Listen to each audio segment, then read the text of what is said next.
Shalom, shalom. Do you know what that means? I say that, and a lot of people probably are like, what is he saying? Well, if you're familiar with The Chosen, it's a really good show that actually led me to Christ. Did I tell you that before? Perhaps I did.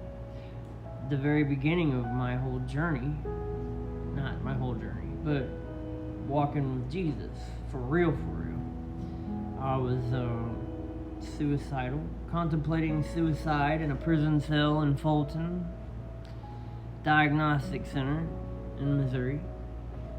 For some of you who are from Missouri, you know what I'm talking about, who's been in prison, or know people who's been in. Anyway, my cellie went to the other side, because that's what they do when they get out of diagnostic. They go to the hill, that's what they call it.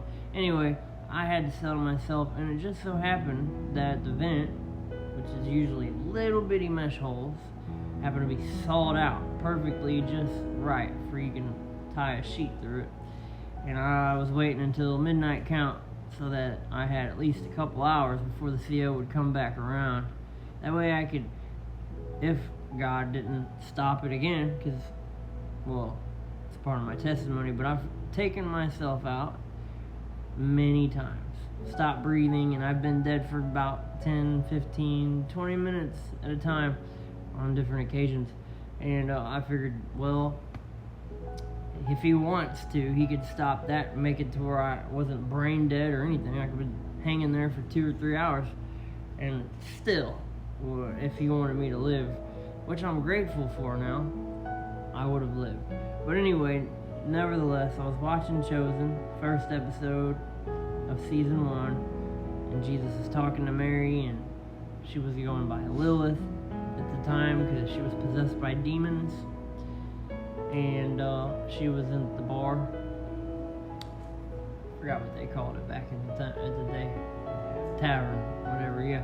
She was in there, and she was about to drink, and Jesus put his hand on her hand, and the demons reacted to him, and she had to get away from him. And on her way out of that bar, so they're watching. It didn't even count time yet. Like, it's like maybe 20 minutes until count time was about to hit.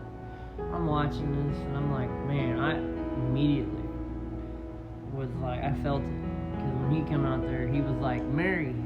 No one called her Mary, but he knew her name because he's the one who created her. He is the Lord of Lords and King of Kings.